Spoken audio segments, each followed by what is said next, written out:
Welcome back, everybody, to another episode of This Is My Bourbon Podcast. I'm your host, Perry. With me this week, returning even after Big Ass August is over, it's Eric the Whiskey Mutant.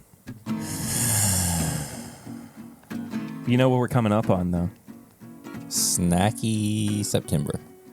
I was going to say spooky season, but...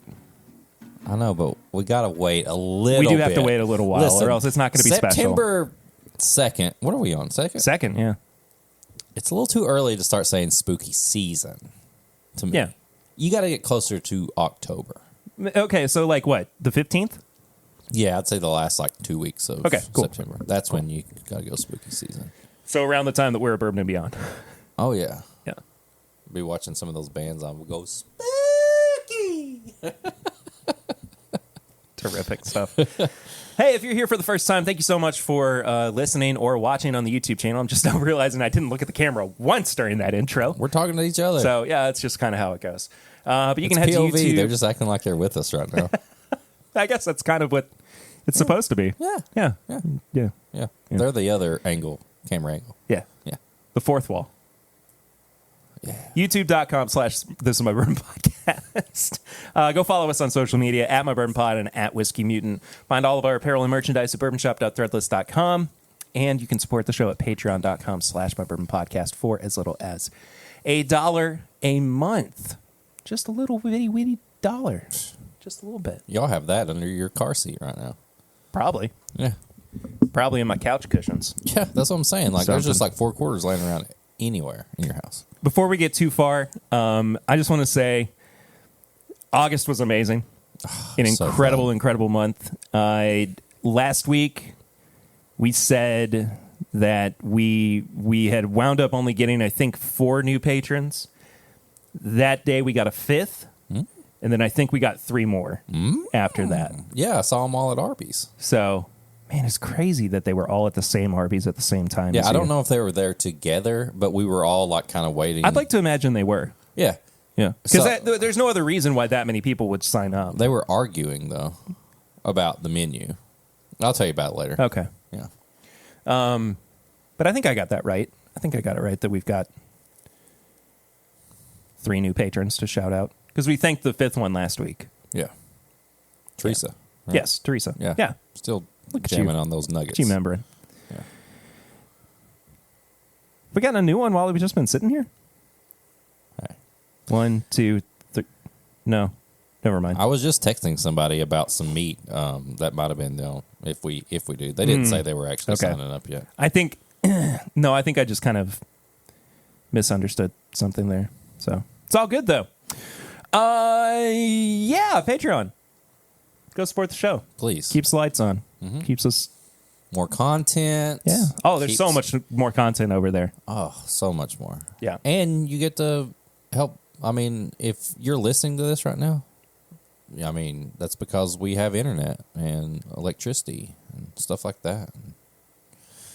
And we just had a new episode of Pours from the Floor. Yeah. Season 3. 3 seasons. We're starting season 3. Can you believe it? I can't. I can't either. Sorry, I just sent you something on Instagram that made me laugh a lot. Oh, man.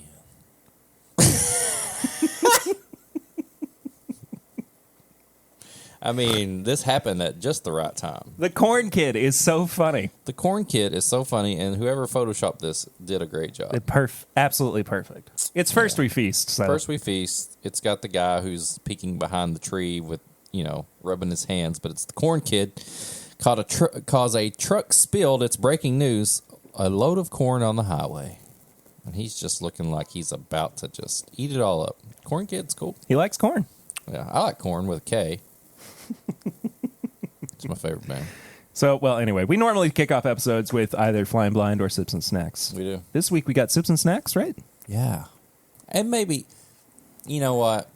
I'm just continuing Big Ass August right now. I said, why don't I just do a Flying Blind Sips and Snacks? Because, okay, listen, I did a pairing on my Instagram. Brand new cakes. Yes, the Snickerdoodle cream pie. And okay, let me ask you a question first. Yes. Did you sign up for the contest? Like to win the case? I didn't win. So that's not how you got that box of... No, I got on Amazon. Okay. Well, we didn't win either. Somebody sent me 4 boxes of it on Amazon. That's incredible. Yeah. Somebody on Amazon. They listen to the podcast and they're like... I've not found it around here. Why do you? That's just a weird way to phrase it. I think somebody on Amazon. I don't know who it was. It was like it wasn't like actual Amazon. I'm gonna start saying that about any time I get a package from a distributor. It's like, yeah, somebody at UPS. Yeah, they did. That's really funny to me. So I paired it with Four Roses LE because I was like going through stuff and like I was like, I want to make this a big pairing for my page. You know, you're trying to get all the clout on Instagram. You know, you got to go big. You know, you want people to click on there. You want people to share it. Anyway, so then I got a bottle that I tried and I was like, I'd already posted, but I was like, holy shit. This would pair amazing with this cake. So I was like, I'm going to bring it to Perry and see what he thinks. So I'm going to pour you a blind pour. I know what it is. I would hope so. So I'll pour it blind. You'll tell me what you think about it. Then I'll give you the cake, and then we'll pair it. Then I'll tell you what the bottle is. Let's do it. All right. Well, I'm not going to look. Well, unlike I did last week. Last time when you cheated. While I'm thinking about it, I'm going to text Matt Porter back because hey, tell him I said he texted me like 3 days ago. Here's the whiskey. Yeah. The only bad thing about ordering snacks from somebody from Amazon that shipped them to you, like all the cakes, like I'm sure the they box, all smushed together. Yeah. So I had to find a cake that for the post that wasn't like smushed. Dude, I'm so excited about these. They're smaller than I thought they would be. They are smaller. They're almost cookie size. You could almost kill a box of these.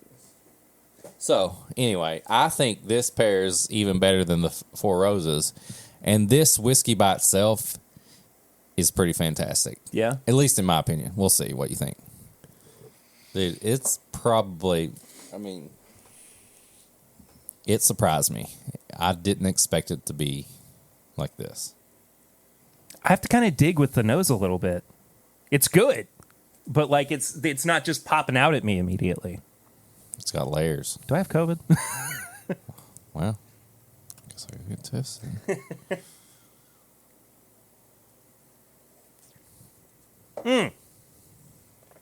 That is really good. Yeah. It's a simple pour too. Yeah. It's got layers, but when the palate hits, you're like, I get like this like almost oatmeal and like This reminds me of something. vanilla and cinnamon. It almost reminds me of like a Willet product. It's not, but it does. You see where I'm coming from? Yeah. Yeah. Maybe that's why I like it so much. You know how much I like that. By the way, I know where the new Willet is. You know that black bottle with the purple top? I know a couple of places that have it. Right now? Yeah. I've been thinking about it. Yeah. $250, Yeah. $240. That's something what, like that. yeah. Just ready to go. Just about. I'll tell you. All right. I'll tell you off air. Yeah, I will definitely purchase that. Yeah. It's pretty good though. You like that? Yeah, I do like it. It's just a simple thing, like, and it really caught me off guard. These cakes, though. Dude. That just smells like Disney World confectionery. Yeah. And then it has like brown sugar crunch in it.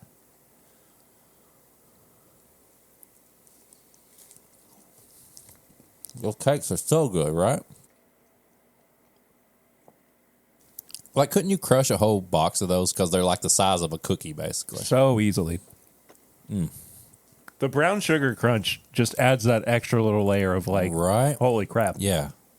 There's this they put little cubes of like brown sugar in the cake part. And you get them every once in a while. It's just this little crunch. Oh, there it is. So good.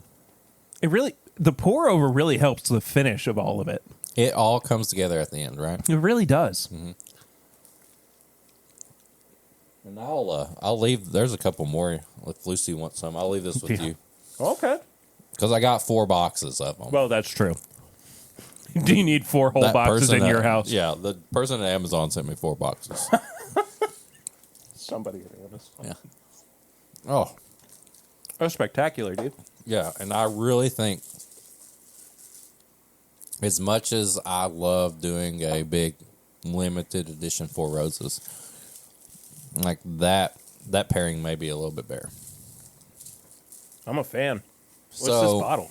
any guesses? You want to guess? Oh, sweet. Dude, these picks have been so good. Yeah, it's a Old Scout pick of, but it's rye. So it's MGP rye. And what does that say? 5 or 6 years on the front? 5 years, yeah. 5 years.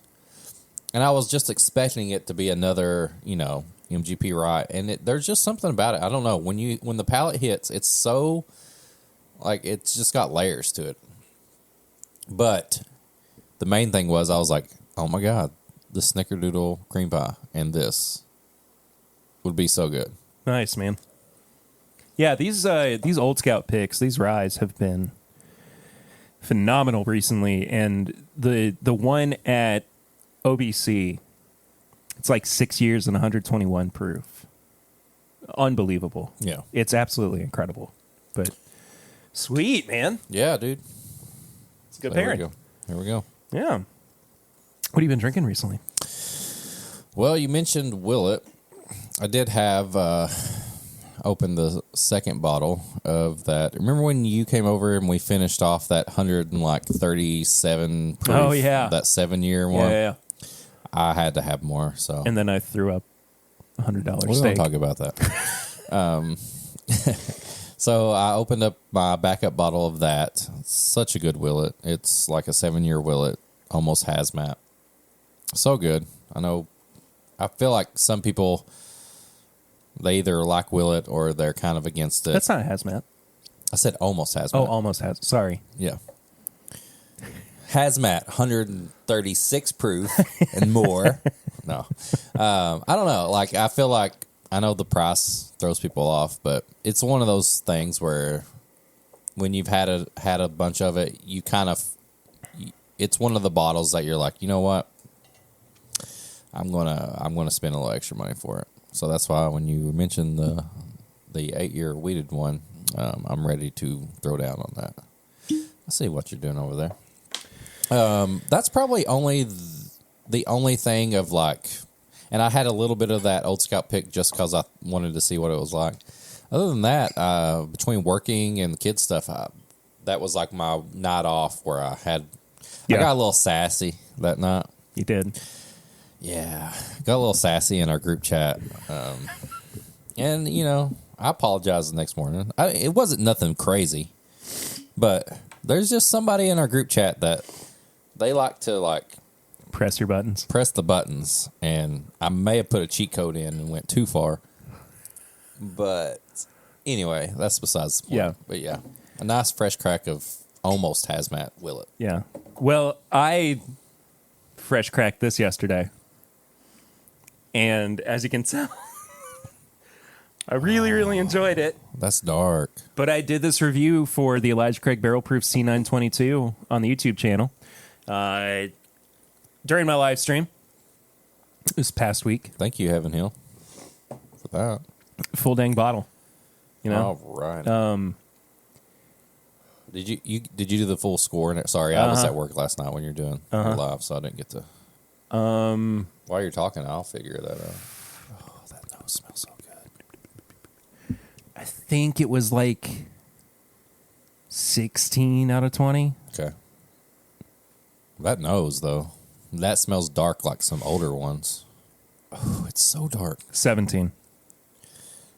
It's just I see brown and tan, which is my immediate bakery notes, which is my classic Elijah Craig notes.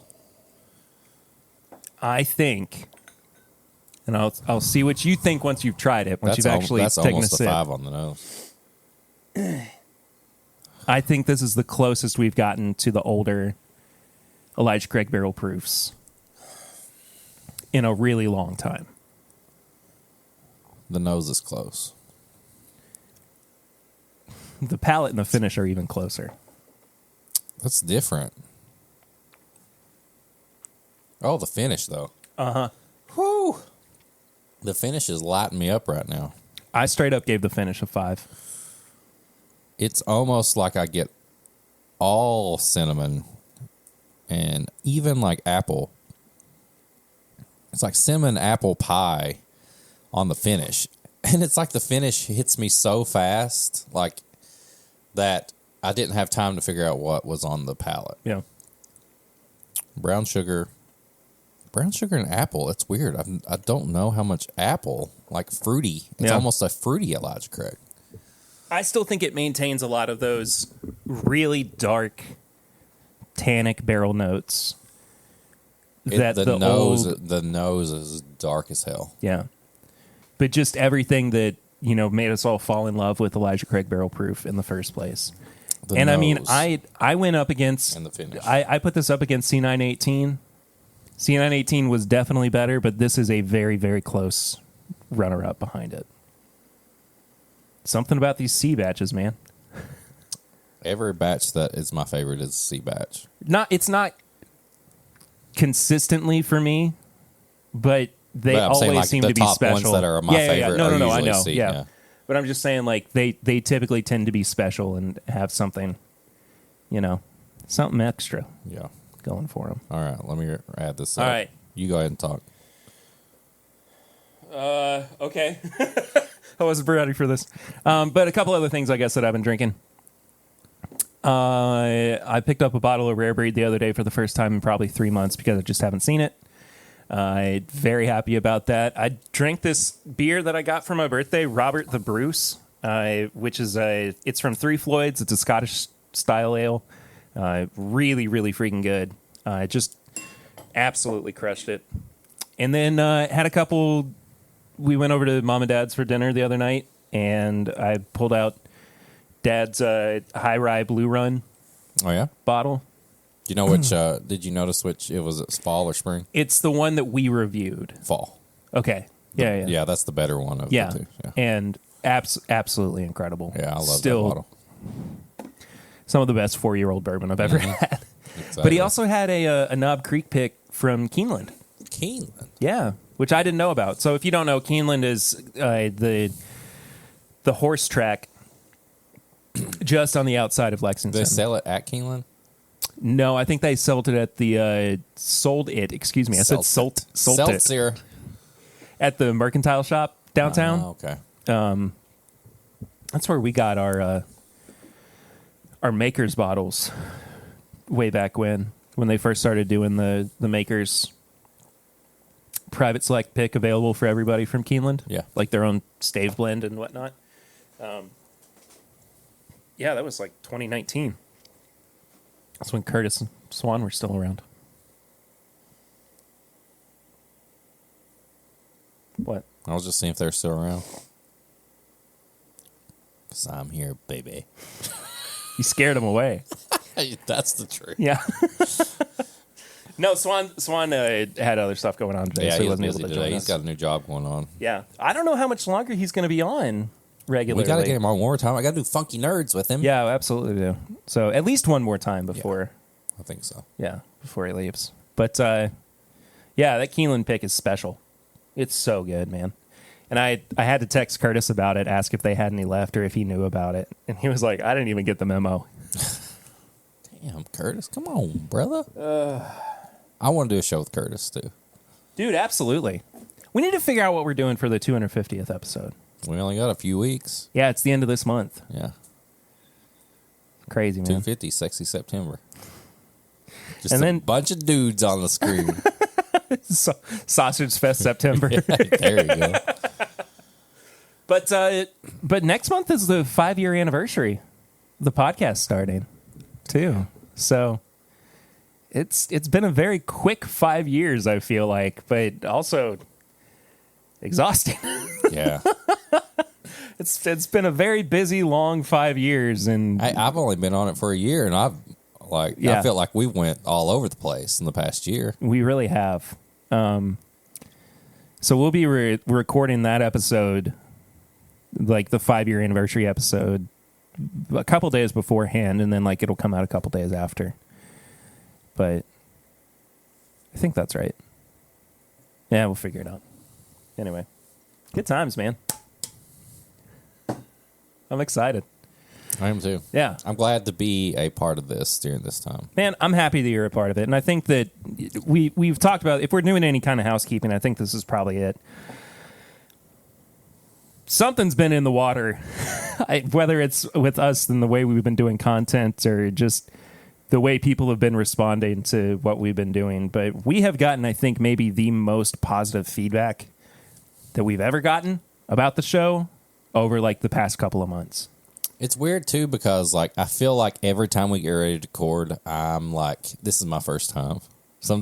Like I'm like, all right, here we go. Go do this. Get ready to do this. And it's like, yo, hold up, like you've been doing this for over a year now. Yeah, you've got 50 episodes at least under your belt at this point. And I'm like, but still, like I don't know. There's something about it and I think that's fun because for me, like with how busy work is. You know, my kids are busy trying to do all that stuff. Like, this is my couple of hours of, like, just hanging out time. Yeah. And so it always, like, feels fresh and new, I guess, coming into it. So I'm always like, all right, you know, let's do the podcast. It doesn't show that you're, like, anxious or nervous or anything. No, I can remember when I first started. Yeah, go back and listen to those episodes. I brought this. You were very quiet. You want to try this? Like the first month or so. Now I'm like, fuck. Yeah, now you're just screaming. Yeah, I'm screaming stuff. I'm saying inappropriate things. I think the first thing that really like turned the corner with you being the new energy for the podcast was the spooky edit.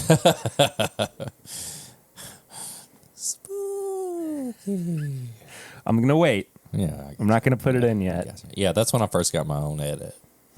Yeah, when I did something specific for something you did, and like nobody else has ever really gotten that. Yeah. So suck it, other co-host. Can you name all three of them? Tanner, Curtis, and Swan. 2 of the 3 we named already. I already knew that. Let me ask you this: we're gonna get to the news here in a minute, but. How do you feel about, like, because you were a listener before you were part of the show. I was.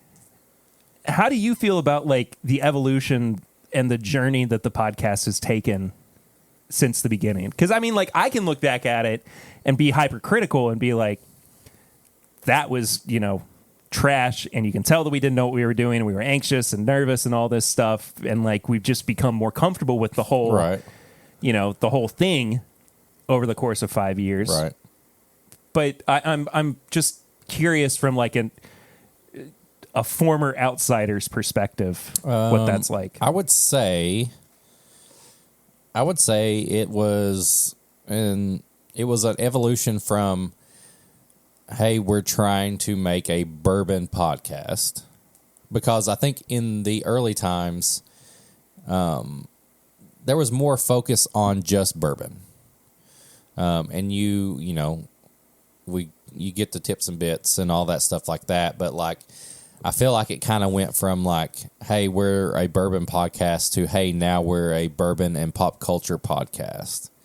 And I feel like once, and I get, this is nothing against anybody, Tanner and Connor before. Curtis. I put Curtis and Tanner in the same name there. But you're not the first person to have done that. But I think when it was just you and Swan and there was only 2 people talking about things, that's when I was like, I really started like getting more into it, because it was like kind of a mix of like, there's your bourbon and like, all right, what are we going to talk about in like tips and bits? What's the pop culture aspect of this going to be? And that's when I kind of really got into it. I'd always listened, but it's like, oh, they just spent 15 minutes talking about Pokemon. Like, you know what I mean? Like, that's the I know. That's the podcast for me. It's like you get some this and that, you get a bourbon review or an interview, and then it's like, let's talk about what's going on with pop culture. Yeah. So I don't know. I feel like it's just kind of went from just a normal, like your normal bourbon podcast to, hey, this is like, you could not even pick up bottles and be like, I know at this point I'm going to hear what these guys think about this movie or like this TV show or this podcast or something like that. And that was a very just kind of natural evolution of the way that we've done things. Like, it was never intentionally like, oh, we've got to be different. We've got to start, talking about pop culture stuff just to, separate ourselves from what everybody else is doing. It's just like, that's just who we are and how it is. And I know that, and the thing is too, there's 1,000 other bourbon podcasts out there. So if people don't like the pop culture aspect of it, there's other shows for them to listen to. And that's just like, that's my big thing right now with like Instagram, as being somebody who kind of started their bourbon content through Instagram. It's like, now it's like, I want to see people put content that's not just a straight review. I want to see what people, because we're all like, I mean, maybe I'm wrong. Maybe the majority of the people only focus on bourbon and whiskey their entire day in life. Yeah, and that is fine. Plenty of people.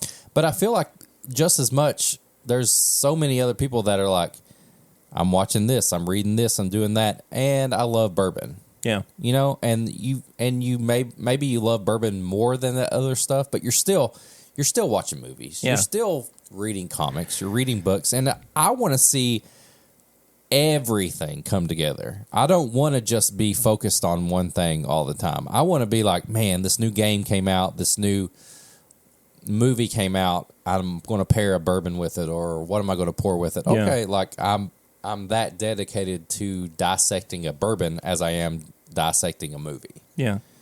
That's just me. Like, I want to see variety. I want to see it all come together. Yeah. And that's what I love about this, because I can talk about bourbon, what I love, what I've drank, what I've paired, and then I can talk about what I've watched, what I've read, what I've played. And I think a lot of stuff is just straight like, here's your bourbon content and you're done. It's like, okay, like that's fine. Like, if I want a quick review, I'll listen to this or I'll watch that. But if I want the full package, if I want the Magic Mike of Bourbon Podcast, the full package, this is it. Like, this is, you're getting it all right here. Do you have this like sense where, even though you're a part of it, that you want to find something where you can like listen to this? Yeah. Like, but I mean, like, you wish that there was a podcast that you weren't a part of that you could listen to. No, that's what I'm saying. Like, yeah. I would love, like, I fucking hate when people just steal everybody's ideas. Everybody on Instagram just copies what every other person is doing, and I just said it. That's an early hot take. But yeah, it would be cool if it was like, because I'll listen back to our stuff because we record a week in advance. Yeah, and you can miss stuff too or forget stuff. Like, and like, what did Perry say about that? Or if like, I throw in a goofy edit, like, if I put in a weird glockenspiel noise right here. But it's almost like if there was a... Now you got to go back and listen to see whether or not I did it. If there was whether or not I put in the Defenders of the Earth theme at full blast. It would... Defenders of the Earth. Defenders. Out of the sky, his rockets ignite. Jets into battle, flying faster than light. Flash Gordon. Lord of the jungle, the hero who stalks. The beasts call him brother, the goes to war.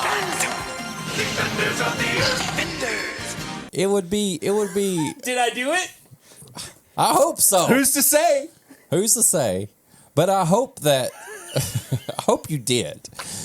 But, like... So it's kind of like a catch-22. It's like, do I want to have another bourbon podcast that focuses just as much on pop culture that I can listen to? Yes, but at the same time, I would be like, they stole our idea. You stealing our gimmick right now? Yeah. It's almost like a team-up thing. It's like, hey, we're going to do this. We know you guys do that.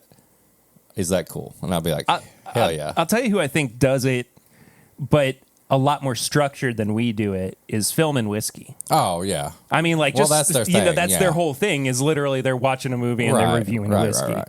So, I mean, if anybody's kind of looking for something like that, No, go and listen I to Bob listen and to those Brad. guys. But yeah. it's almost like, and this is just me, this is not how Perry, like, I don't know how Perry thinks about it, but I listen to them more for their movie reviews. Yeah. Sure. Yeah, because I feel like and that's another thing, like, I've had a lot of the whiskey that they, review with that movie and all that, but I'm coming into it like, I want to see what they say about this movie. Like, they just did Scott Pilgrim.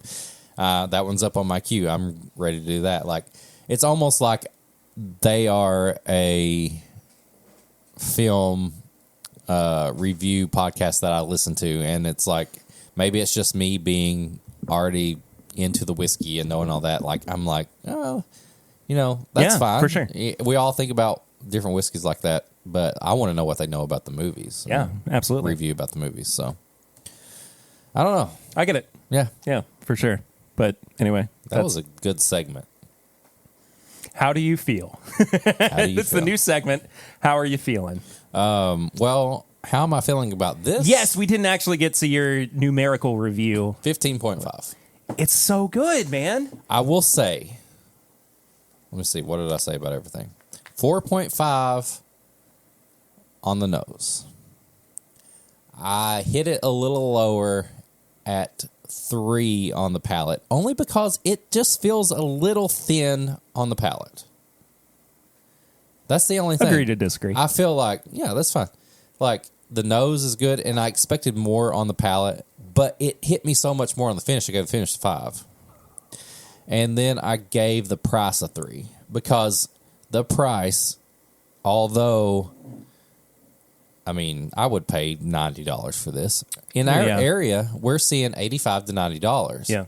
But I think MSRP is still 65 though. that's what I'm saying. Like, we used to be able to get, if you went to a normal store, nothing else, you could grab this for $70. Yeah. And that would be a 5 on the price. But now, I don't know, everybody sets their own prices, but like, it's creeping up to more of $100 now. Yeah. So I was like, pull it back a little bit, because I want the price that it used to be. Yeah. So, a little thin to me on the palate. Finish is a perfect finish. And now at 90 to 100, I'm still going to buy it, Yeah. but I wish it was a little cheaper. Sure. So, Sure. That's it. We were flipped on nose and palate. I gave the nose a 3.5 and I gave the palate a 4. Okay. Finish, we were in complete agreement on 5. And the price, I mean, I still try to go with MSRP and also still consider value as much as I can with these bottles. So I went with a 4.5 Okay. on the price.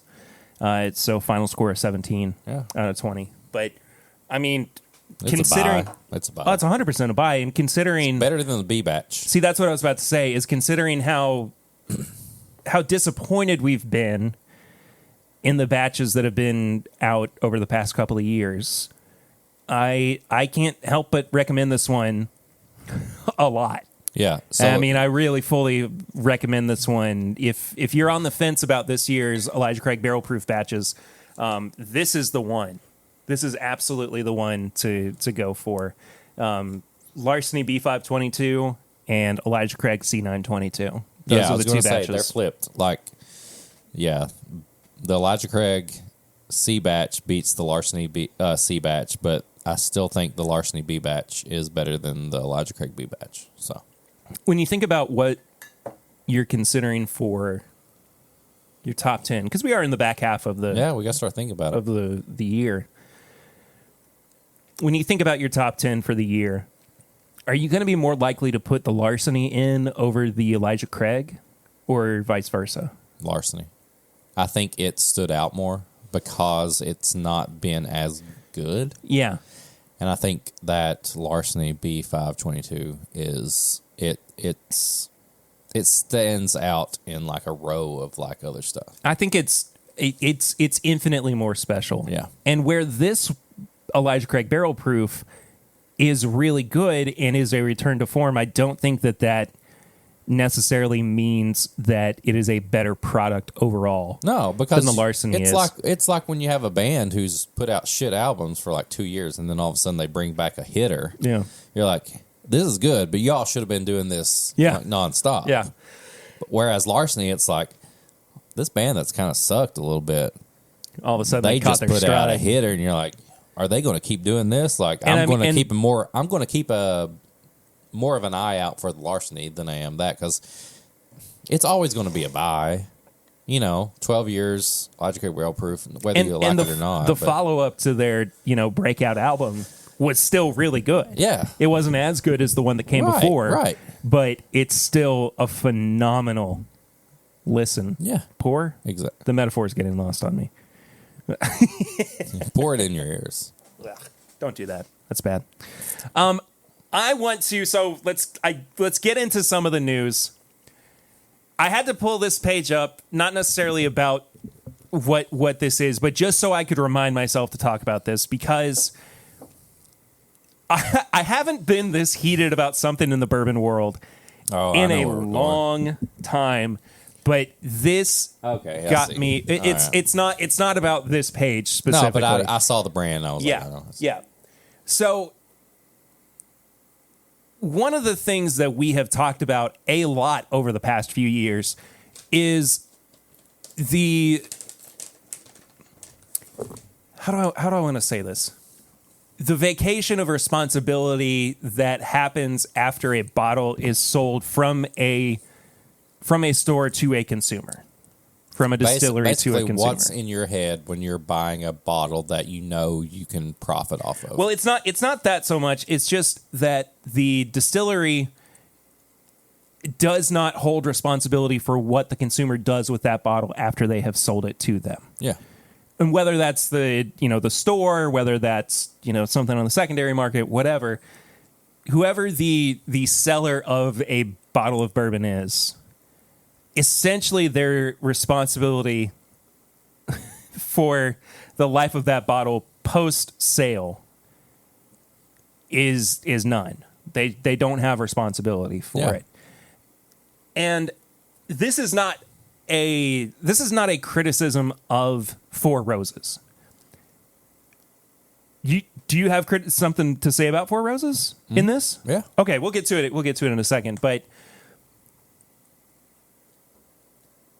this past week, Four Roses put out a 16-year OESV single barrel pick, cast strength, for Eastern Kentucky flood relief.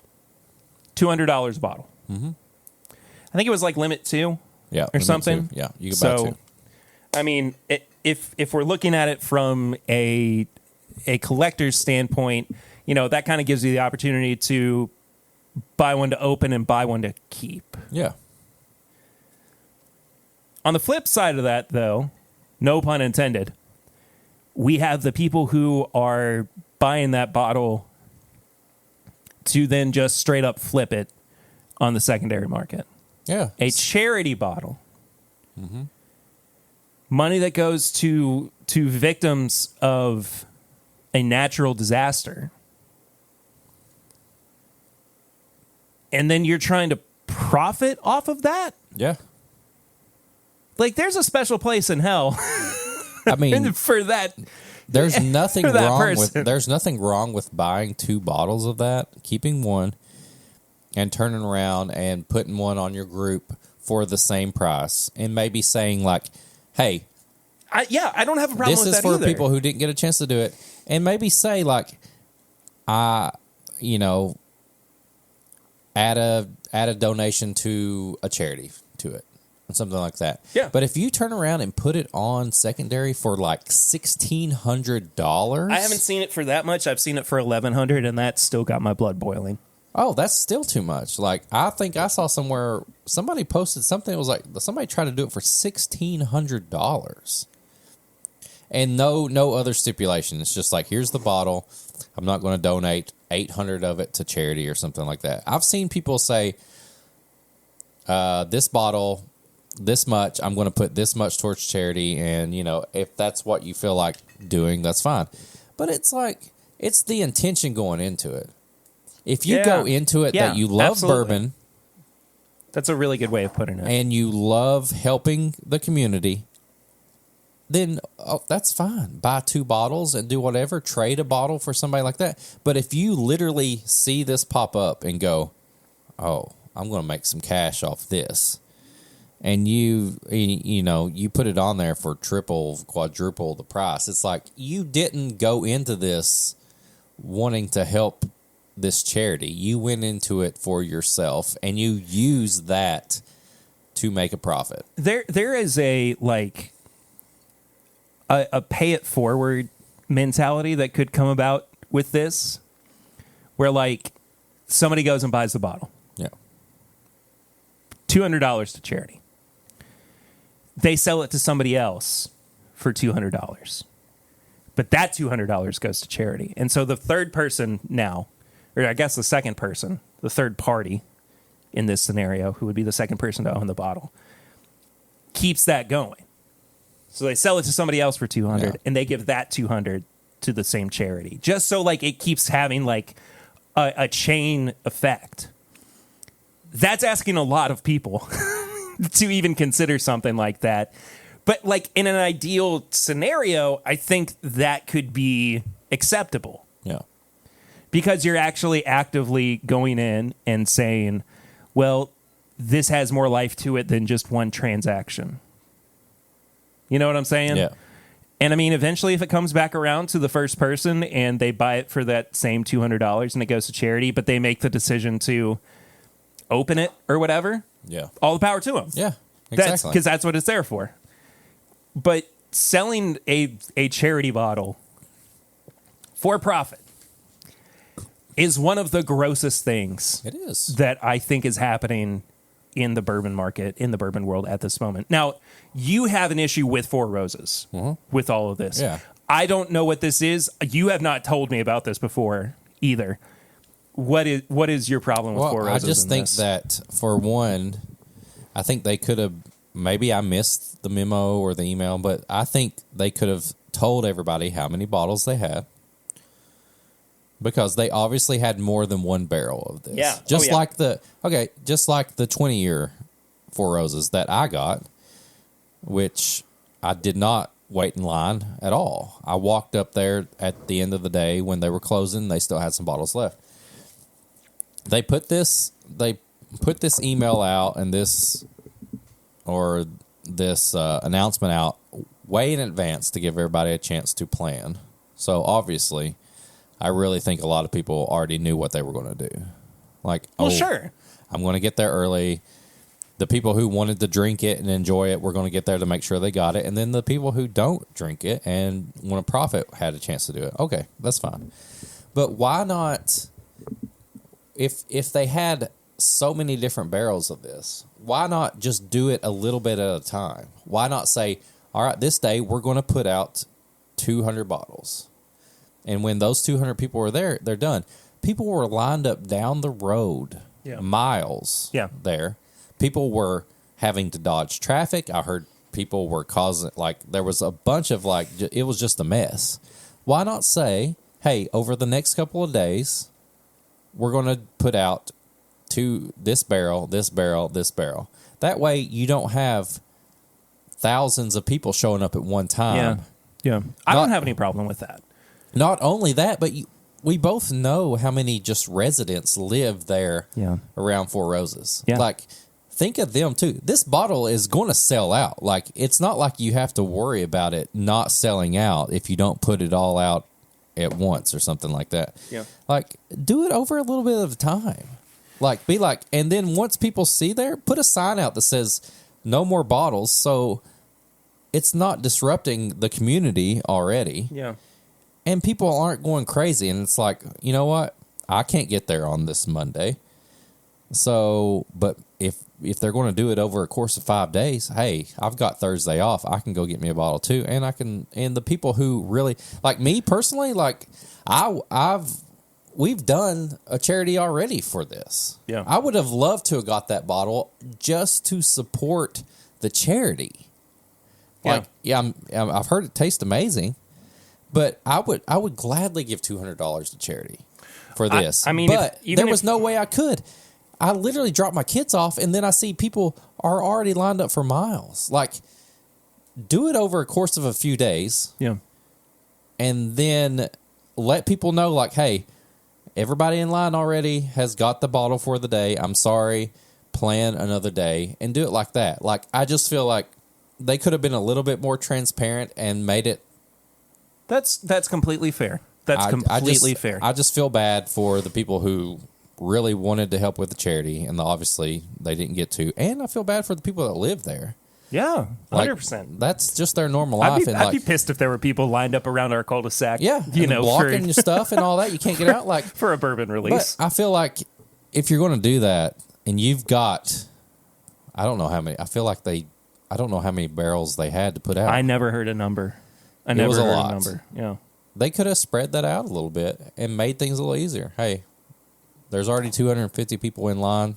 Sorry, here's a sign at the end of the turn down there where you turn up. And people wouldn't just line up and, be sitting there trying to get this bottle. Yeah. So that's just how I feel. On the other end of that spectrum, too, I think that they could have just not sent an email out at all. Yeah. And people who rock up to the gift shop. Yeah, they would have put it online and everybody would have been there and anyway. Everybody would have known. It's just, yeah, I see what you're saying. I think they put the announcement out too early, and it gave too many people a heads up to just go crazy over it. And people from not in state will probably look at me and say, well, that would be the only way I got a chance to do it. Okay, that's fine too. But they could have said we're going to do it over 5 days or something like that. Well, at that point, though, the conversation, I think, shifts from, are you doing this for the charity or are you doing this for the bourbon? True. They could have done half of it online. Sure. Yeah, absolutely. Yeah. If you are from out of state and you want a chance to get this bottle and you want us to hold it for you until you can do it, this is the price. We're going to put it online. We're going to do half the bottles online and half for everybody else. I just think, I don't have anything against Four Roses. I love that they did this. If this truly all went to the charity, that's amazing. Thank you, Four Roses. I love your products. I love all that. But I feel like this particular bottle, it just got too wild. It just got too wild too quick. Yeah. No, I can totally get on board with that. It could have been spread out over a couple of days online and all that and made things a lot simpler for everybody. Yeah. So I will say that seeing all of that made me thirsty for the 20 year. No, I'll bring it back over. I'll come over to your house. That's a bottle where I come over to your house and drink. Yeah, no, that bottle has only been opened every time there's somebody else. I've never had that by myself. Yeah, and that's what I told myself too, because people were going crazy for that. But somehow that did not go as wild as this one, because even the next morning, I think people were able to get a bottle. So I don't know. Yeah, it took a few days. Yeah. It took a few days, but I don't have anything else to say about that. I think I'm just going to be don't be rehashing the same issue. That's all I'm saying. Don't be a turd. But yeah, let's see. Buffalo Trace has given us an update on their $1.2 billion operations expansion, which means that they are basically. They're going full force with it. They reported that their whiskey production has increased by 50% since 5 years ago. Damn. And is scripted to flat out double in the upcoming years. That's 50, yeah. Of course, we have to step back and think about what that implies, despite the fact that, that will eventually be available. And it's good news that, they're putting out that much more or creating that much more, at least within the context of their own facility. It's not going to be out tomorrow. It's going to take years. It's going to take a long time. They've got a new still house. They built 14 new barrel warehouses, 12 more fermenters, new cookers. I thought you were eating another snickerdoodle. Excuse me. Which I might do. I might have another one. There they are. Yeah. essentially this all adds up to almost 21 million gallons per 365 days of distilling. It's a lot of whiskey.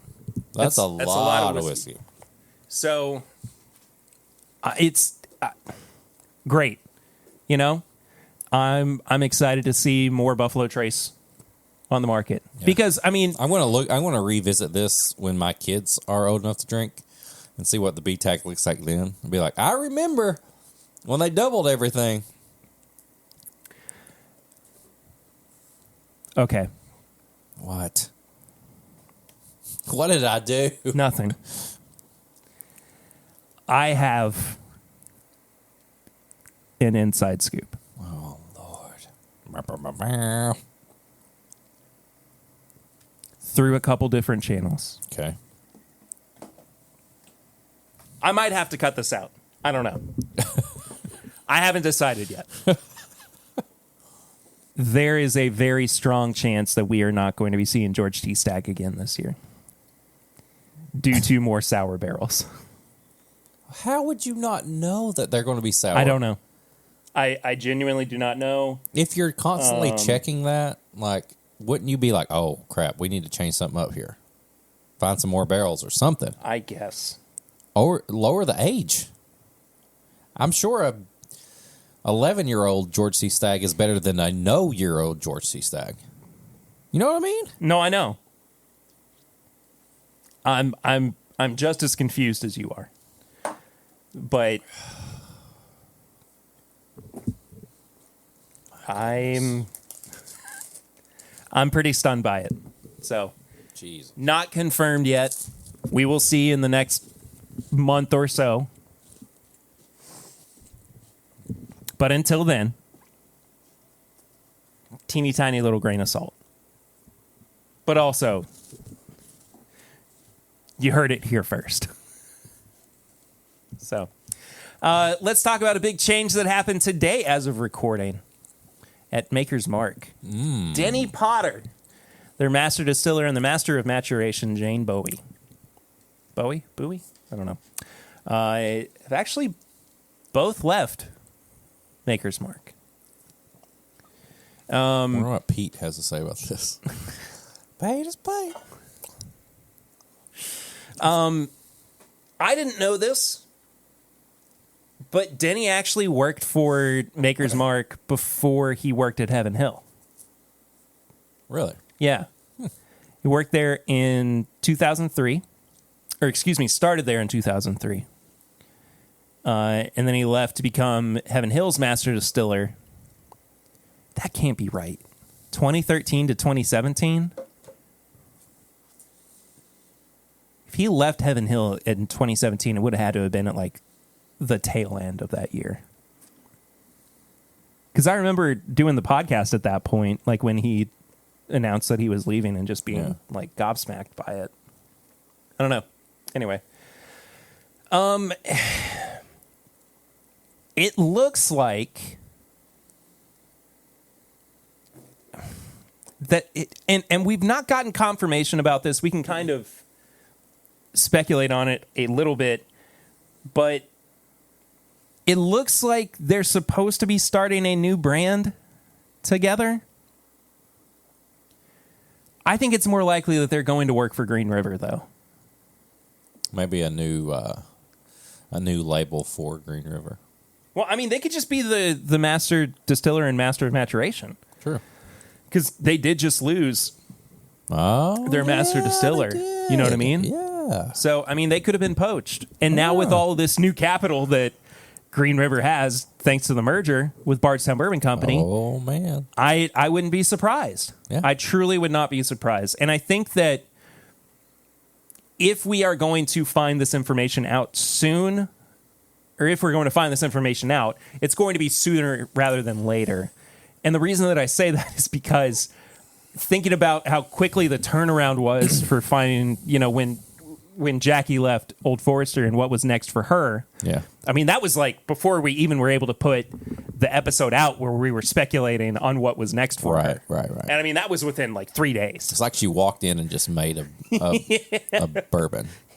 Just a declaration. Just walked in, blended the bourbon, put it in a bottle. It's like it was that quick. Didn't even check to see what it tasted like.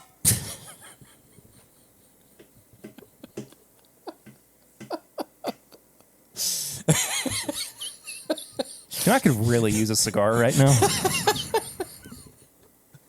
Maybe that's how you make Hidden Barn better, is you smoke a cigar with it. Maybe. We'll have to do that soon. Put a cigar in it and mix it and drink it. Yeah. It couldn't be any worse. But we wish all the best to Denny and Jane in their next venture. I'm anxious to see what they do. Coming out this month. We talked about this barely last week. I think I just was like, oh, by the way, Michter's is doing this. But they are putting out their second ever release of the Toasted Barrel Sour Mash whiskey. I really wish that they would make this higher proof. Yeah, me too. Because we had the well, last. It's right back there behind you. Do you want to drink some? Yeah. Let's have some. Yes. So another batch of sour mash, and here's the first batch. Yeah, 86 proof, $100 a bottle. Such a good cork pot. Yeah. I don't know. I mean,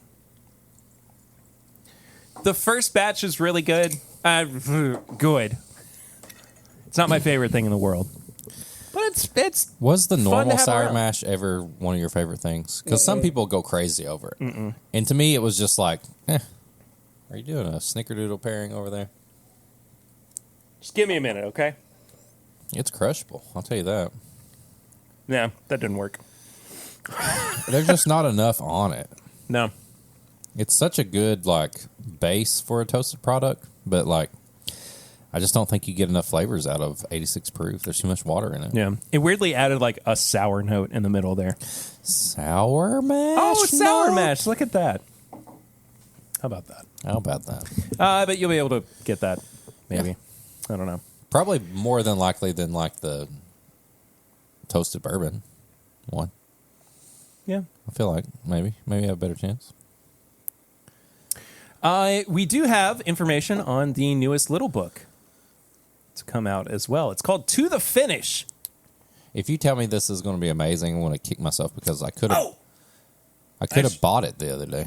I just remembered something. What? I've got more information on the single barrel Bookers. Oh, too. Okay. I'll pull that up in just a second. All right.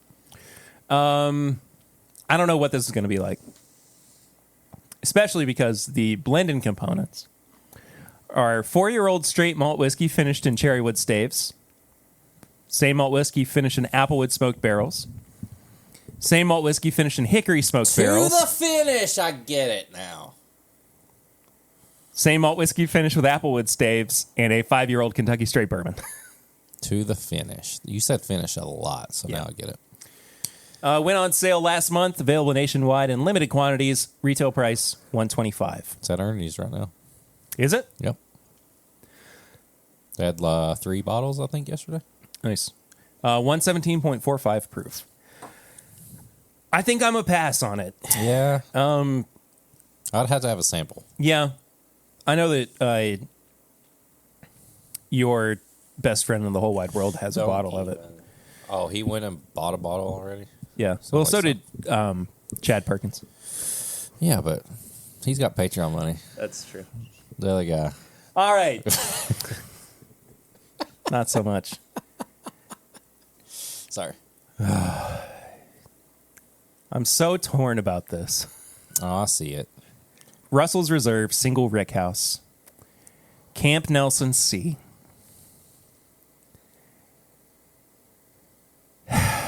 We want it. But why has it got to be so expensive? Yeah. So the inaugural release, Russell's Reserve Single Rickhouse Camp Nelson C, I cannot speak apparently, features liquid from only 72 barrels from the now dismantled 7-story rickhouse Camp Nelson C, built in 1946 and decommissioned in 2021. Camp Nelson C became a treasured rickhouse of Wild Turkey Distilling Company. So why tear it down? I guess because maybe it was structurally unsafe? I don't know.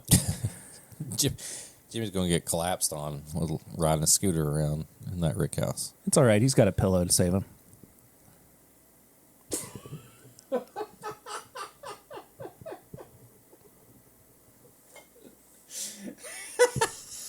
Go boing. And it'll be safe. He might actually save himself a little bit. Might drain some fluid. That's like popping a cyst.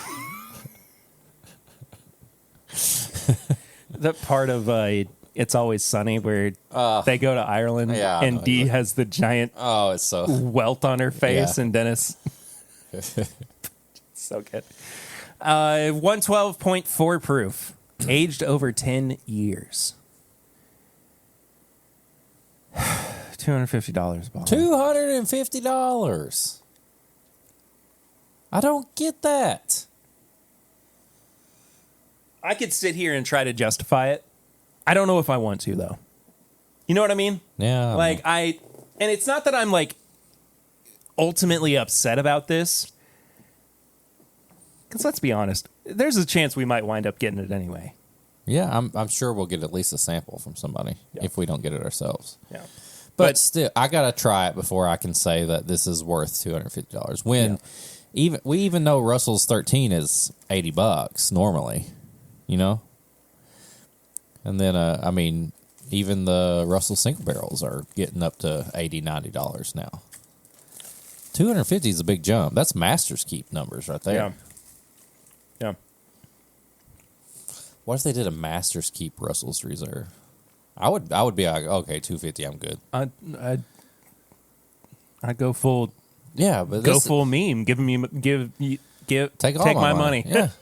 Sorry, I couldn't even remember what it was. Take my money. But still, this is just shut up and take my money. This is a Russell's Reserve from one Rickhouse. That's it. Like, I gotta taste it. I'm gonna try not to think too much about it until I taste it.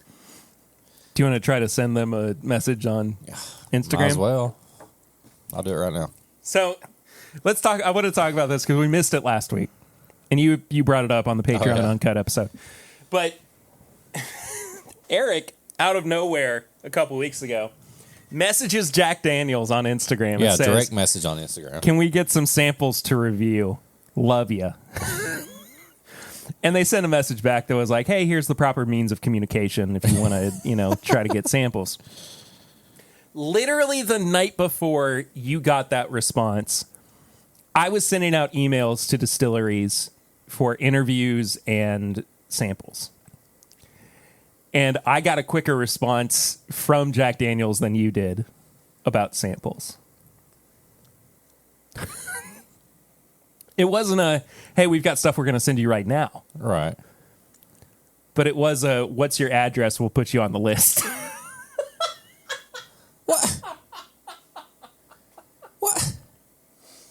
I guess that shows the difference in... So we're kind of waiting on like a race to the finish line at this point. Well, I mean, I've not got an email back saying anything about your address or anything like that. So that's fair. Fuck me. Not them. Yeah, no, you. not them. Yeah. Me. Yeah. Whistle Pig Piggyback, 100 proof bourbon, 6 years old, $50 a bottle, nationwide. Not sure where it's coming from. MGP. Maybe. I'm guessing.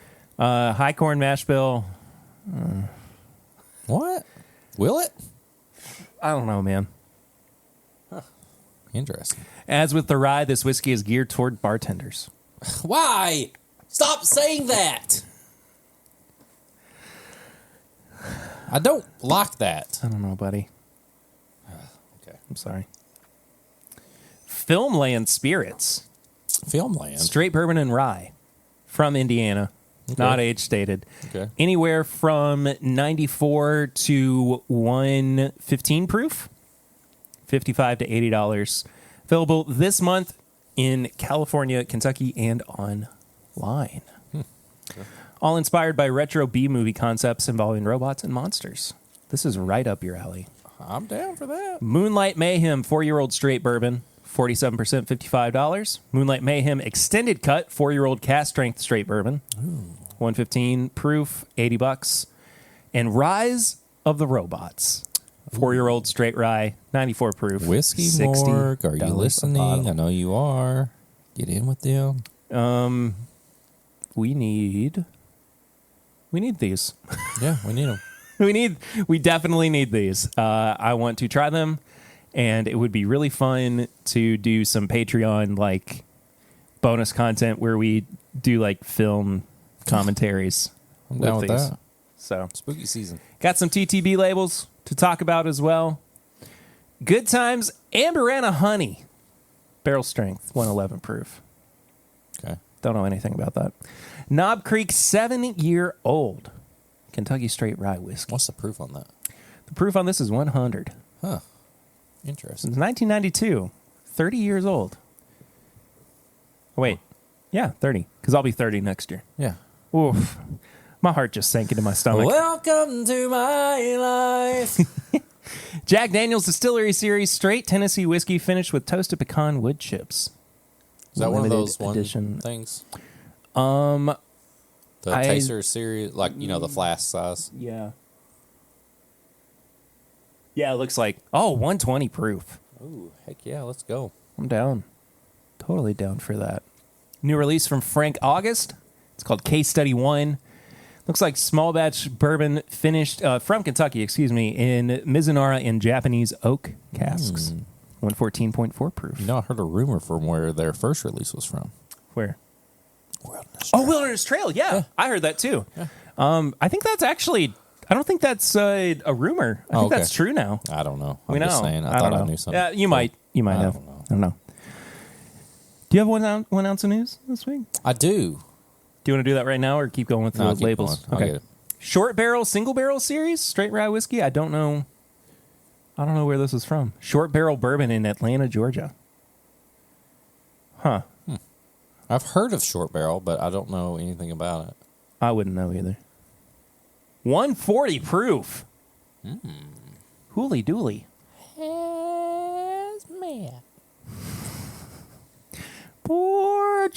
Guesses. Portugueses. Barrelcraft Spirits Bourbon, gray label. 98.6 proof. Is that this? No, that's the Dovetail. Oh, it's gray. Yeah, it's not the same thing, though. Oh, sorry. It's a blend of bourbon, varying ages, and 5 different mash bills matured in barrels crafted from 36-month air-dried wood to concentrate flavor and highlight their rich characteristics. Bottled at cask strength. How is 98.6 cask strength? That's crazy. Y'all crazy. Slow cask. You loonies. You Looney Tunes. I'm sure we'll get to try that. You loonies. Uncle Nearest Rye. Okay. Uncut, unfiltered, straight whiskey. Okay. 120.2 proof. All right, another Barrelcraft Spirits bourbon. It's the gold label instead of the gray label. Out. They are. Gold label, 102.2 proof. 4 specific lots of barrels up to 18 years old. So you can vote. Nice. And What's going to vote on, you think? city council. Okay. Ooh! What? Ooh! What is that? Pursuit United blended straight rye whiskeys finished with Sherry French Revere Oak. It's part of the Oak Collection. I'm down. I'm so down for that. What up, Kenny? Man. 108 proof. Nice. I'm Sticking with it. 100% down for that. Some Starlight barrels, single barrels, rye whiskey finished in Madeira wine, rye whiskey finished in cherry liqueur, bourbon whiskey finished in champagne wine barrels. That's a lot of finishes. Yeah. Boone County cask strength, straight bourbon whiskey finished in Anna liqueur casks. I don't even know what that is. Me neither. Dalton Winery. And last but not least, Boone County, Kentucky pot still rye, single barrel. Straight rye whiskey, 100 proof, 6 years 100% rye, old? 100% rye? 95.5. Oh, Malted rye and then rye. I'll be down for that. So, yeah, try it. I'll give it a try. So we wanted to save this last bit of news right before we did our review. Blue Run is opening up a new distillery in Georgetown, Kentucky. Get it. They're going to be spending $50 million, almost $51 million, to get this new. $51 million? To get this place opened up. The project will include a 35,000 square foot distillery and a 20,000 square foot rick house. serving as a fully vertical integrated facility and home headquarters for the burgeoning brand. So this is really exciting because, I mean, this is essentially, despite the fact that this has been a brand that was built by somebody as famous as Jim Rutledge. Yeah. He's actually starting his own distillery. Yeah. That's amazing. Yeah, Mike, I will say, like, you see him on Instagram. He talks to Whiskey-More. He talks to all those guys. Like, he is out there. He's sending people messages. Like, they're doing it. Like, this went from a brand that I was, like, hesitant about because of the prices and all that stuff to now I'm like, I'm ready to see what they can do. You know what I mean? Yeah. Like, just thinking of other brands, like, the only other brand I really think of on that level is Penelope. So I'm anxious to see if we ever see Penelope like being like, all right, we're going to start our own stuff. Yeah. So I'm excited about this. Yeah. Me too, for sure. Georgetown. That's close to us too. Not far away at all. 30 minutes. I used to drive for work to Georgetown. Yeah. To a very small graphic design company that was. Anyway, yeah, this is the only distillery that's going to be in Georgetown, too, because those other people in Georgetown don't count as a distillery, and they're not even going to be there that much longer. Yeah. So, yeah, that's it. You want to review something? I got 1 ounce of news. Oh, yeah, we talked about that, too. Yeah, and this is probably going to be more exciting for you. Okay. Although I want to try it, and I'm working on getting us some. Okay. Southern Grist Beer has teamed up with Hardee's yes! to put out a strawberry biscuit ale. I am so excited for this, man. So here's the Instagram picture. Just a bunch of strawberry biscuits in a can.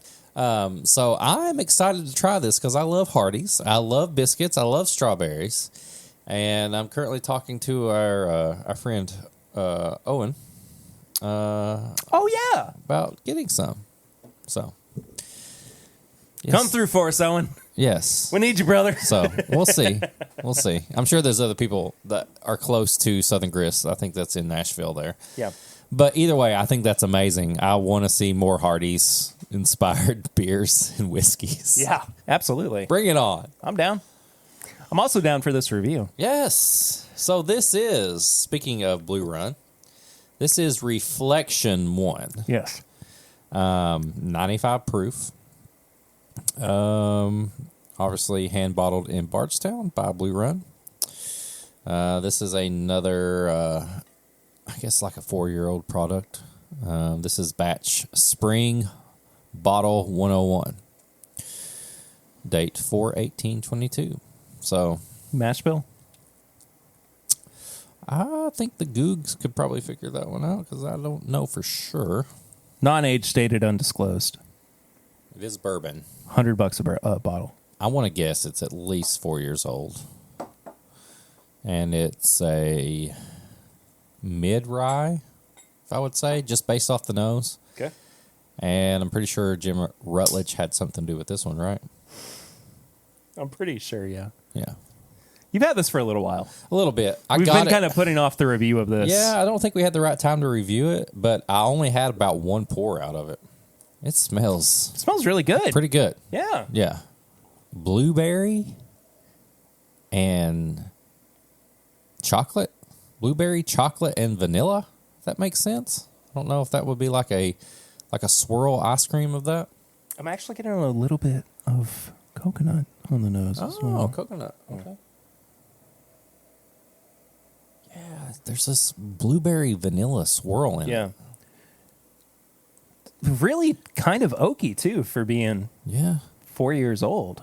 I mean, that's pretty much the oldest they put in, so I'm pretty sure, other than their the Source, like 13-year-old stuff they had. That's really good. Oh. I really like I've that. not had this in a minute. Ooh, the finish goes a little grainy. I don't get much on the finish You at don't all. get much? I don't get it much. Does it impress you much? That don't impress me. The finish, I don't get a lot on it, period. The nose and the palate, though, I get everything. And it's almost like the palate is less blueberry, more strawberry. Maybe a little red, something red on the palate. I can't tell if it's strawberry or cherry. I go red apple. Okay, red apple. Okay, I could see that. A little bit more red citrus on the palate. God, I love the nose on it, though. I think the nose shines. You know what it really reminds me of is spiked apple cider. When you spike apple cider with bourbon. When you said red apple, I immediately got that. Yeah, and it's kind of like, you're not getting a lot on a spiked apple cider finish or anything like that. I think the finish is pretty weak, but it is only 95 proof. Yeah. Yeah. Blueberry, vanilla on the nose, and then, spiked apple on the palate. Mm-hmm. It finish just kind of goes off on its own. Don't really get much on that. Price was what it said? $100. $100. I think I paid 90 something for it, maybe with my frequent customer discount. Yeah. I think this shows what you can do with a younger craft, I would say. Yeah, whiskey. we might have said this when we were reviewing the High Rye Fall. But I think that it also just goes to show that the people who are probably making the best whiskey on the market are also the ones who are the most knowledgeable and have spent the most time making whiskey. Now, $100 is a lot of money. It is. Especially if it's 4 years old. Yeah. But I do think that if we consider this like an LE bottle, this does go to show, with those parameters in mind, that an LE bottle doesn't necessarily have to be at cask strength to be good. No. Like, I don't know what this is at cask strength, because it would blow my mind, probably. It would kill us. Yeah. And then it would bring us back from the dead and slap us across the face and say, boy, I'm your daddy now. Yeah. It's like what it's like to drive a Ford F-150. Blue Run Me Daddy. Blue Run Me Daddy. Yeah. I think that should be their next single barrel. We should start a campaign to get Sam Elliott to say, Blue Run Me Daddy. No, nothing against Blue Run, but I think if we're going to go through all that, it should be like Tim Bit Me Daddy or something like that. Yeah, we don't have a grab that gem. Yeah. That we could have people say. Also, we know most of the people in the bourbon industry anyway, so it's not like, they'd be like, why are you getting Perry and Eric to say this crap to me? Or getting me to say this crap to them? I think there's enough people who would say that for us. Anyway. Blue Run Me Daddy. This is good. It's really good. If I had one negative to say about it, I'll get into some of the finer details in a minute, but that price is just a lot. Yeah. For a 4-year-old product. I think it's kind of one of those brands too, though, that it's going to be about that price, because that's kind of how everything's ran, 80 to anything above. So I'll give them that. But yeah, the finish and the price are the negatives for me on this. Yeah. Nose, palate, finish, and price is our way of reviewing things on the podcast. Each category is out of 5. Final score out of 20. If you want to know what that's out of 100, just multiply by 5. Do the math yourself. Yeah. Sorry, Yourselves. We can't do it all for you. Jesus. I wasn't going to get that heated, but I'm ready to go on this. Are you? Yeah, I'm ready to go. Nose? You go first. I gave the nose a 4. 3.5. Okay. I think the nose is great. Like, it's chocolate, vanilla, blueberry swirl ice cream to me. Like a soft serve. Yeah. I like the nose. I'm not overly blown away by it. I think I'm getting a little bit more brown sugar than you are, too. Mm-hmm. And I think I'm getting more brown sugar on this all the way through. Yeah. Mine is very, bright colors. I I smell and taste and colors, but like I'm getting a lot of purples and reds and whites and stuff like that. Not a lot of browns and tans. Yeah. Palate, I also gave it 3.5. I gave it a 3.5. Yeah. Yeah. Good, solid.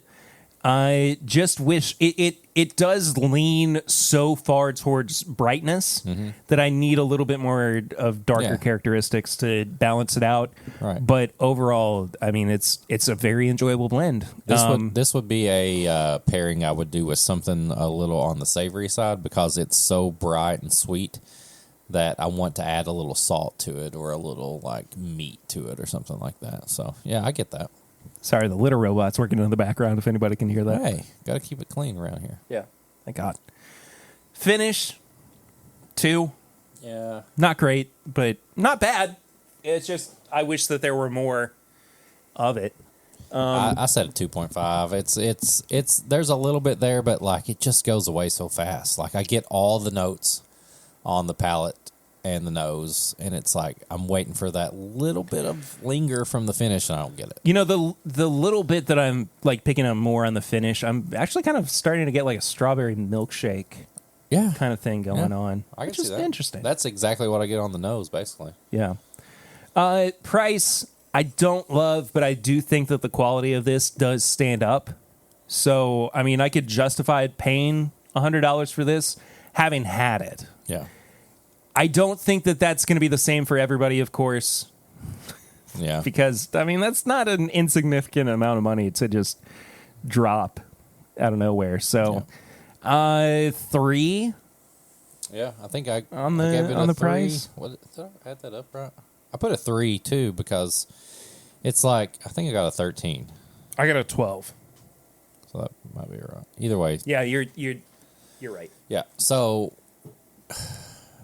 me going into it personally, I've had other blue run products, and I know how much I want to pay, and I expect that, and I'm not disappointed. So that's good. But I think if you're trying to introduce somebody to this product, and this is the one that they see, the price is probably going to be just a tad too high for them to try it. Yeah.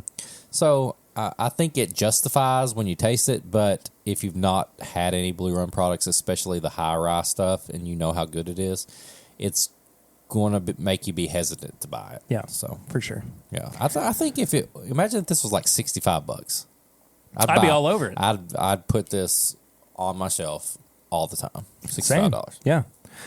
I do think that this is one of the kind of sleeper products that has come out over the past couple of years Yeah. that kind of rival everything else that's on the market. But I do agree with you. I think that, you know, in that $65 price range, it would be a staple. And maybe once they have their own distillery and they can make more and all that. I mean, I guess we got to think of that. Think of that. Jesus, I cannot talk right now. I guess we got to think about that they are distilling at Castle and Key. Yeah.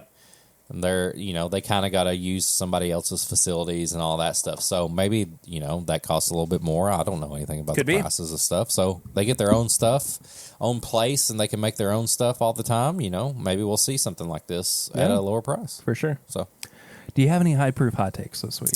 high proof hot takes.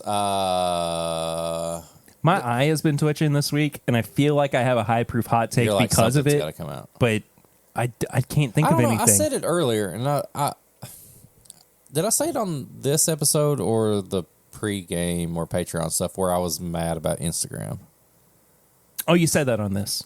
Yeah. I think continuing on, I think Instagram, I'm just getting pissed off because I feel like everybody just copies what everybody else is doing.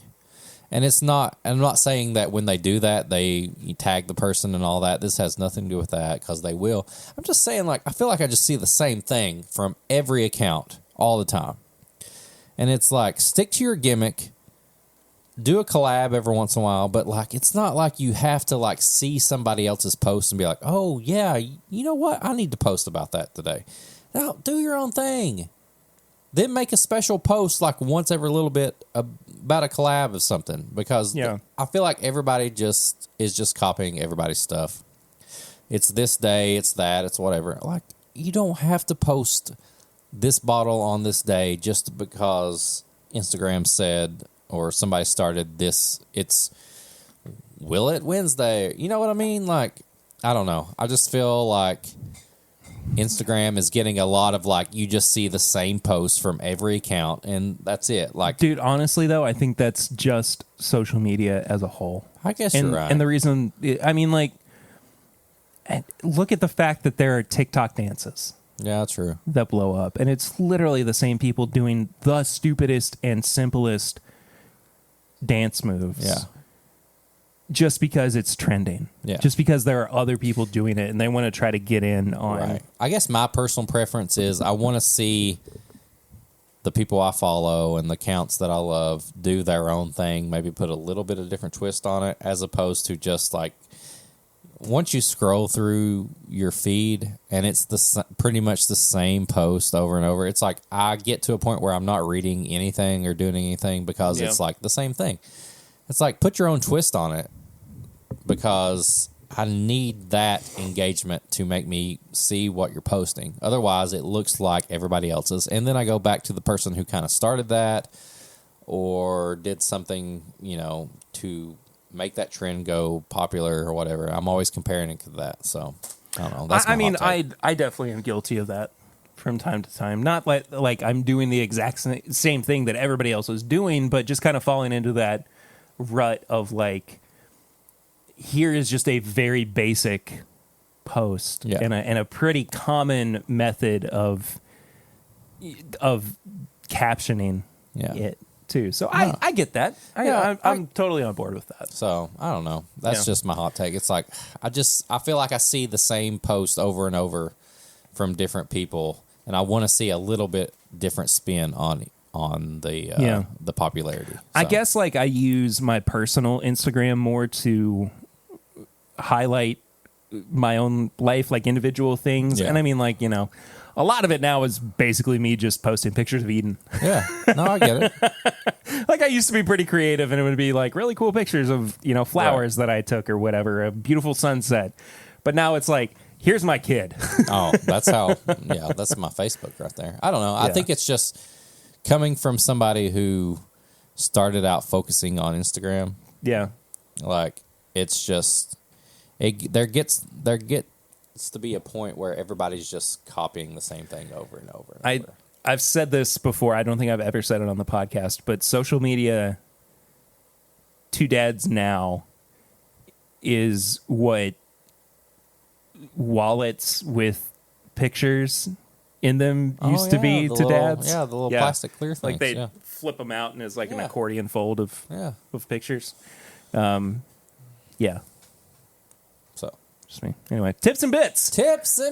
I want to go ahead and get mine out of the way just because. I talked a lot, and I'm sure people are like, fuck you, Eric. Well, and I talked about it a little bit on the pregame. Not a little bit. We talked about it for a while on the pregame chats. But so a couple weeks ago, I talked about Good Mythical Morning, Rhett and Link. I've been following Rhett and Link for years and their YouTube videos. And I'll say this one first because I hadn't watched it in a while, and I watched it last night, and I just could not stop laughing. But they've got this video called, I think it's called Redneck Camping Guide. That sounds funny. I'll play it for you as we're wrapping up. But it's so freaking funny. It was, I think, the video that made me kind of fall in love with their sense of humor and shaped a lot of my humor too as I was getting older. But I've been listening to their podcast, Ear Biscuits. And it's basically just the two of them. It's the more serious side of what they do. Yeah. And like there's an episode where they talk about their friend Ben, who passed away from cancer when they were in college, and how he was kind of like the third part of Mythical, but he passed away so early, and everything that they do is now kind of in honor of him. But over the past few years, they've been doing this series on what they've called their spiritual deconstruction. And it's basically just, I'm really being reductive about this, but it's how they stopped being Christians. And I'm not listening to this as like an excuse to give myself an out as a believer, but it does like give me the opportunity to step back and say, well, what am I doing with my faith? Right. You know, who am I as a quote unquote Christian? And over the past couple of years, the association that I have with the Christian faith has been marginally different than it was before. And a lot of that has been due to social issues and the way that the quote unquote Christians have reacted to social issues and the pandemic and the people that we consider to be representative of the things that we believe, even though, you know, on the surface, they really don't seem to be. Yeah. And it's just been an interesting journey that I've kind of had this week. And like, even to the point where I'm like, I need to get through this series. Yeah. Like, I just need to sit down and listen to all of it and consume all of it so that I can get past it. So I can kind of start, like, not necessarily reevaluating, but at least giving myself a better definition of who I am right now. Yeah. Perry Ritter, September 2nd, 2022, as a Christian, whatever that means. Yeah. Because, and we were talking about this on the pregame chats, I'm more of a follower of the guy Jesus, who said a lot of great things about what it means to love other people, than I am this notion of the Savior. Yeah. I guess. Yeah. Because, like, and like, I've trended a little bit towards, I guess, agnosticism, Yeah. but not just full on being like, I don't know what's out there, you know, and not having anything to kind of root myself in. Right. But just being, I guess, more open to the possibility that this is not the way that things. Yeah, like why can't you entirely. take the good and the thoughts of other religions or stuff and like, hey, I like that, like whatever it is that is good. Yeah. But the part that becomes a struggle is when you think about Jesus saying things like, I am the way, the truth, and the light, nobody comes to the Father, God, and essentially heaven, except through believing in me. Yeah. So it's like, where do I fall within that? Do I really believe that if somebody is not baptized or a confessed follower of Jesus Christ, that they're going to burn in an infinite inferno for all eternity? Yeah. Do I even want to believe that? Right. Because that's a pretty heavy thing to think and to feel about other people. Well, that I think it comes down to like, what if somebody wasn't able to learn any of this stuff and they just went through life just normal and like they didn't do like anything horrible or anything like that, but they didn't know that bit. Like, it makes you think like, if they didn't know that, then like when they die, like they're just going to hell. Like, it's like, it's crazy. I don't know. It's completely insane to me, like in this day and age, to feel like even if you're a good person, but you're not baptized as a Christian, or you didn't do these certain steps, or maybe you weren't taught these steps, that you automatically, Think about like, and I can't remember what the phrase is. It's like the age of reason or Ultra. confirmation or something. No, sorry. Or confirmation or something, where like children get to a certain age to where they should be able to make the decision, quote unquote decision, to be baptized and follow Christ. And like, if they don't do that by that point, they don't go to heaven. Yeah, that's crazy. It's like, what are you talking about? Yeah. So I don't know. It's something that I like. It's been on your mind. Yeah, it's been on my mind a lot. It's been on my heart a lot too, more than anything. And like, I have friends who have committed suicide or that have OD'd. Yeah. And it's just like, and they were amazing people, whether they were followers or not. But can I really rest comfortably thinking that they didn't go to heaven when they died? Yeah. I get it. It's tough, man. It's a very, very fine line that you have to kind of decide whether or not. And I mean, this is a whole thing to get into. But as somebody who grew up with my identity basically just being, I'm a Christian. This is the way that things are. And becoming an adult and that not necessarily being the way that I feel or think or act anymore. And I'm not like a morally bereft person. I mean, I'm still a good person. Yeah. I like to at least think that I am. But you know what I mean, though? Like, I'm not, just because I don't like explicitly follow like the Old Testament, which in and of itself is crazy stuff. But like I don't think that I'm any less of a good person based on my skepticism or curiosity or anything than anybody else. So no, you're not. That's this has been a very weird episode, and it's very heavy. It's also 2:20. Finish up. You kids gonna be okay? Yeah.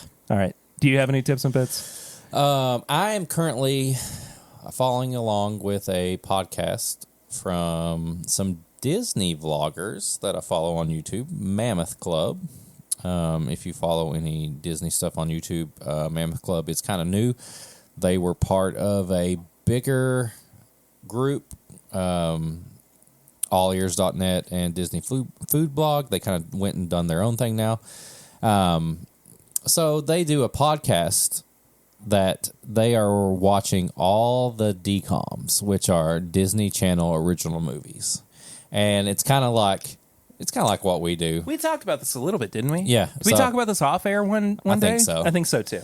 So, it's like adults our age now reviewing the Disney Channel original movies and kind of seeing like what we missed when we were kids watching these. So yeah. I just recently watched Brink, which is a movie about inline skating. Right. Yeah. So, and I put a poll on my Instagram where it's like Brink versus Airborne, which Airborne was a inline skating movie that came a little before this that had Jack Black in it early years, Seth Green, the best one. And if you voted against it, you're an idiot. But I rewatched Brink, which I loved when I was about 12 years old. Right? It's about a group of kids who soul skate. Soul skating is skating only for the fun, and you're not trying to get sponsored, and you're not trying to sell out and all this stuff. And they have to go up against their rivals, which also go to the same school as them. Rivals X-Blades, which they spell Xblads. So it's really X-Blades. And everybody loves Brink. He's this like kind of cool California kid, but his family's having troubles, and he gets a chance to be sponsored and skate for Team X-Blades. And the sponsorship is $200 a week. And if you win competitions, you get more money. Anyway, so it's a normal 90s movie. The dad is like a boring dad who's mean, and then the kids are over the top, and like the bully is like the most 90s bully ever. But everybody's like, Brink's awesome. When you rewatch this as an adult, you realize Brink is an asshole. Because it starts out him trying to earn money for his family, and his dad gets him a job, but since the job isn't skating, he gets pissed and still skates behind his back. He lies to his friends about joining the team, and he tries to hide that the whole time. So, no, Brink, you didn't do this just for the money to help your family. You did it because you wanted the fame of being sponsored. And he even admits that in the end. Jerk. Spoiler alert. But either way, it's a decent Disney Channel original movie.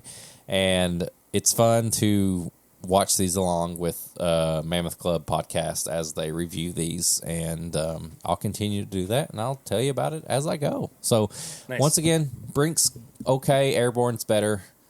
If you voted on my poll that Airborne is not as good as Brink, you're dumb. Well, there you go. There you go. Anyway, Yeah. what an episode. What an episode. Guys, thank you all so much for listening. Again, if this is your first time here, thanks for sticking with us. Oh, yeah. You've been through a roller coaster today. Yeah, for sure. Yeah. Eric, take us home. Let people know what they can do today. to support us. Patreon.com/MyBourbonPodcast. You can support the show for as little as $1 a month, and at $5 you get all the extra content. We are currently in our 3rd season of Pours from the Floor. You don't want to miss that, so you can compare it to the last 2 seasons. Yep. Once again, though, we need support to keep everything going, to get more stuff to do more content with, and after this, we'll welcome a few new patrons to the show. If you want to send us a question or a message or a review request or something like that, this is mybourbonshop@gmail.com.